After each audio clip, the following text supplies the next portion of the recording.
Assalamualaikum warahmatullahi wabarakatuh.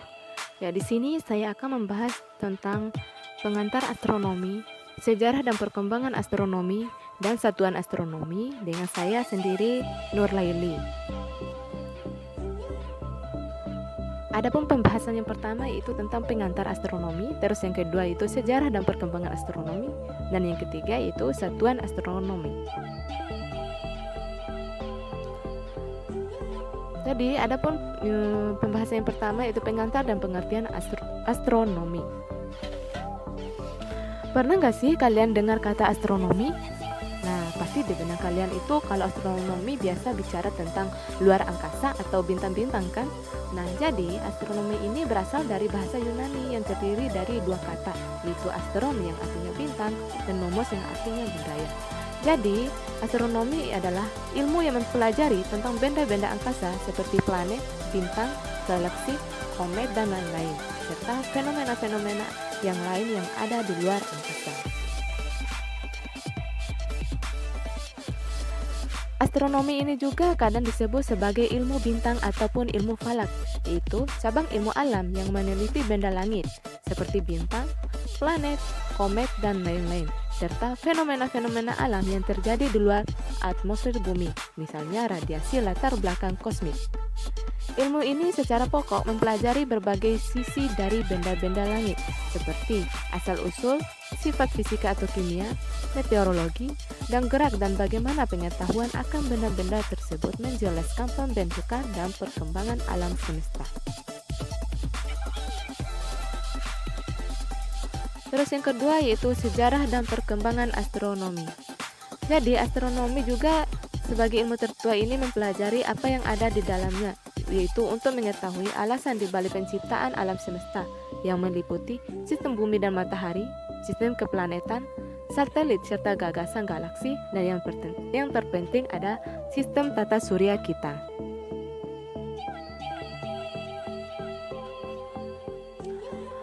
Jadi budaya-budaya awal yang mengidentifikasikan objek-objek ruang angkasa dengan dewa-dewa dan jiwa, mereka mengaitkan kalau objek-objek tersebut dan gerakan mereka berkaitan dengan fenomena seperti hujan dan musim. Mereka umumnya mempercayai bahwa astronom profesional pertama mereka adalah para pendeta. Jadi pada awalnya astronomi ini hanya melibatkan pengamatan beserta prediksi atas gerak-gerik benda-benda langit yang terlihat dengan mata telanjang.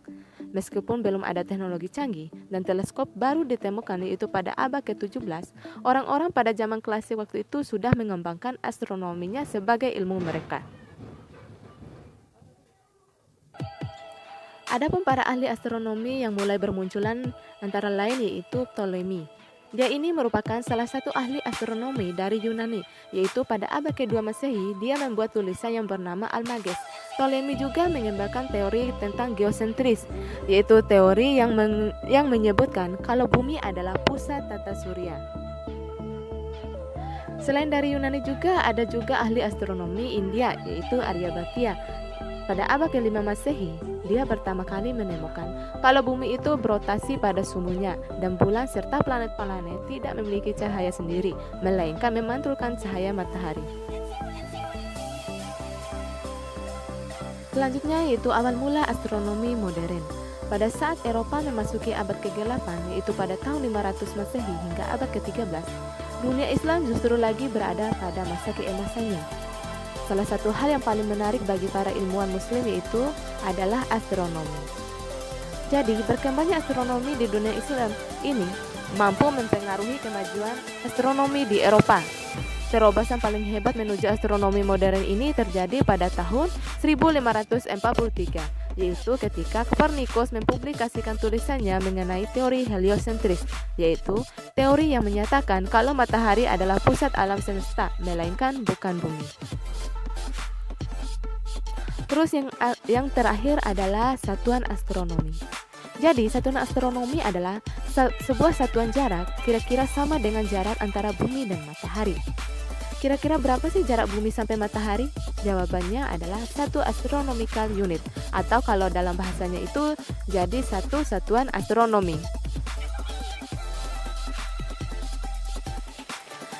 Nah, angka 1 astronomical unit ini juga tidak muncul dengan tiba-tiba, melainkan dari perhitungan panjang yang dimulai oleh Aristarchus dan Samos.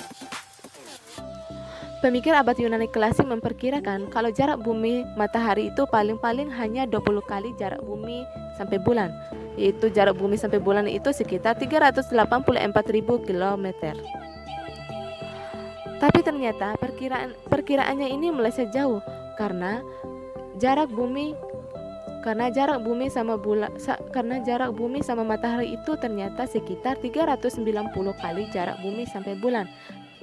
Karena jarak yang diberikan oleh Google adalah hasil perhitungan modern yang menggunakan astronomi radio dan hitung orbit.